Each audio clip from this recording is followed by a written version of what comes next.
Hello students, welcome to Shishyagram. हमारा आज का टॉपिक है Fayol's principle of authority and responsibility. My name is Jyoti Gupta. Let's start the lesson.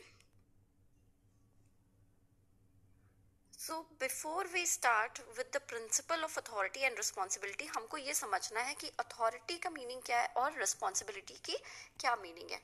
So authority means power to take decisions. Authority का क्या मतलब है? हमारे पास डिसीजन लेने का पावर है। देन रिस्पॉन्सिबिलिटी इज कि अगर मेरे सुपीरियर ने मुझे कुछ काम दिया है तो मुझे वक्त पे वो काम खत्म करना है। That is responsibility. Responsibility means obligation to complete the job assigned on time. Okay, so authority means power to take decisions and responsibility means completing the job on time. तो ये होता है authority and responsibility. Next point is excess of authority. Excess of authority leads to misuse of authority. अब भाई जिसके पास power ज्यादा होगी वो क्या करेगा? वो मिसयूज करेगा, अपने फायदे के लिए उस पावर का गलत इस्तेमाल कर सकता है। तो एक्सेस ऑफ अथॉरिटी से किस चीज का खतरा है? मिसयूज ऑफ अथॉरिटी का। देन एक्सेस ऑफ रिस्पॉन्सिबिलिटी, अगर किसी को हमने बहुत ज्यादा काम दे दिया है तो क्या हो जाता है वहां पे? ही इज ओवर बर्डन, उसके ऊपर जरूरत से ज्यादा काम है जितना कि वो कंप्लीट नहीं कर सकता, and it will lead to incompletion of work. And सीधी सी बात है कि वो काम वक्त पे कंप्लीट नहीं कर पाएगा या फिर बहुत मुश्किलें होंगी उसको वो काम टाइम पे कंप्लीट करने के लिए। तो भाई इसका मतलब कि दोनों ही सिचुएशंस सही नहीं है। ना एक्सेस में अथॉरिटी होनी चाहिए, ना ही एक्सेस में रिस्पॉन्सिबिलिटी होनी चाहिए। तो फ्यूल का principal of authority and responsibility कहता है कि देयर मस्ट बी बैलेंस और parity between authority and responsibility. Balance का मतलब यहाँ पे क्या हो गया कि दोनों का ऐसा कॉम्बिनेशन बनाओ कि एक्सेस में कोई भी ना हो, ना एक्सेस ऑफ अथॉरिटी हो ना तो एक्सेस ऑफ रिस्पॉन्सिबिलिटी हो, मिले दोनों, अथॉरिटी प्लस रिस्पॉन्सिबिलिटी। ओके, अगर हम कोई रिस्पॉन्सिबिलिटी दे रहे हैं अपने सबॉर्डिनेट को तो उस रिस्पॉन्सिबिलिटी से रिलेटेड डिसीजंस लेने की अथॉरिटी भी उसको देनी चाहिए। तो दोनों चीजों का बैलेंस होना चाहिए यहाँ पे। एक्सेस ऑफ ना तो अथॉरिटी हो सुपीरियर के पास और ना ही सबऑर्डिनेट के पास एक्सेस ऑफ रिस्पॉन्सिबिलिटी हो। तो एक सुपीरियर या मैनेजर जब भी कोई रिस्पॉन्सिबिलिटी दे अपने सबऑर्डिनेट को तो उस रिस्पॉन्सिबिलिटी के साथ मैचिंग अथॉरिटी भी देना चाहिए। मैचिंग अथॉरिटी मीन्स इस रिस्पॉन्सिबिलिटी से रिलेटेड डिसीजंस लेने का right. Okay, so responsibility should always be accompanied with matching authority and वो either of these should not be in excess। इसमें से कोई भी excess में नहीं होना चाहिए। There should be a proper balance between both responsibility and authority. Let's see an example. Let's say एक CEO है, तो CEO ने सेल्स मैनेजर को एक रिस्पॉन्सिबिलिटी असाइन की। ठीक है, रिस्पॉन्सिबिलिटी ये देखो क्या responsibility? Increase the sales, sales को इंक्रीज करो।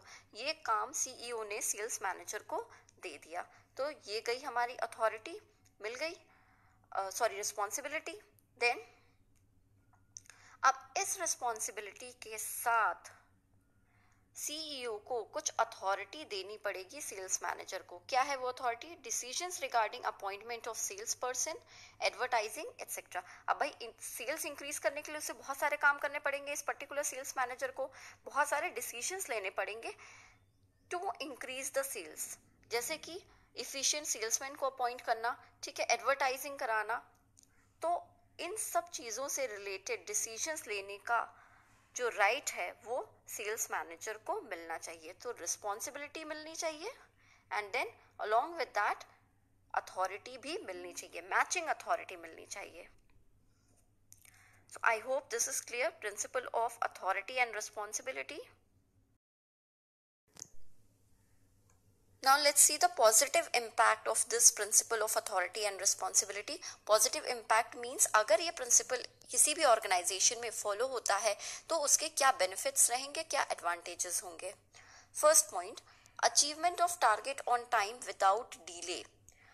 तो delay नहीं होगा. ये कैसे है? क्योंकि जिसको हमने रिस्पॉन्सिबिलिटी दी है, अगर उसको हम डिसीजन मेकिंग की अथॉरिटी भी दे देते हैं तो वो काम वो जल्दी जल्दी डिसीजन लेगा और इस तरह से काम जल्दी खत्म होगा. उसे हर एक छोटे डिसीजन के लिए अपने सब सुपीरियर के पास जाने की जरूरत नहीं है. तो इस तरह से बिना किसी डीले के काम टाइम पे खत्म हो जाएगा. Next point, no misuse of authority. जब हम प्रिवेंट कर रहे हैं एक्सेस ऑफ अथॉरिटी हम अवॉइड कर रहे हैं, है ना. हम सबऑर्डिनेट को भी सिर्फ मैचिंग अथॉरिटी दे रहे हैं और कहीं ना कहीं सुपीरियर का अथॉरिटी भी कम कर रहे हैं. तो इससे क्या हो रहा है, excess of authority, we are preventing excess of authority. और जब एक्सेस ऑफ अथॉरिटी नहीं होगी किसी के पास तो वो मिसयूज उसे नहीं कर पाएगा. Next is increase in confidence of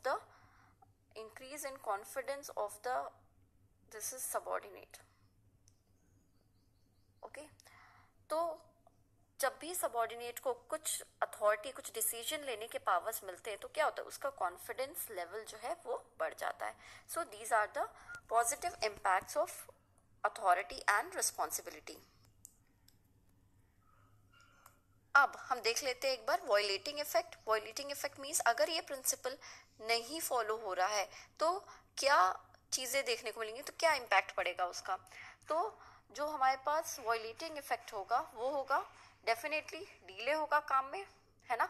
her एक डिसीजन के लिए उनको अपने सुपीरियर के पास जाना होगा. अब सुपीरियर उस टाइम मिले ना मिले, है ना, तो इस तरीके से डीले हो जाएगा काम में. मिस यूज ऑफ अथॉरिटी होगी, एक्सेस ऑफ अथॉरिटी होगी तो क्या होगा, मिस यूज होगा.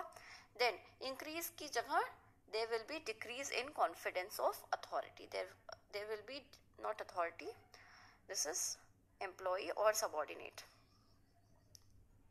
So decrease in the confidence of employee. So these are the negative impacts of not following this particular principle. So I hope students this topic is clear to you. If you like the video, please press the like button, share it with your friends and kindly subscribe to my channel. Thank you.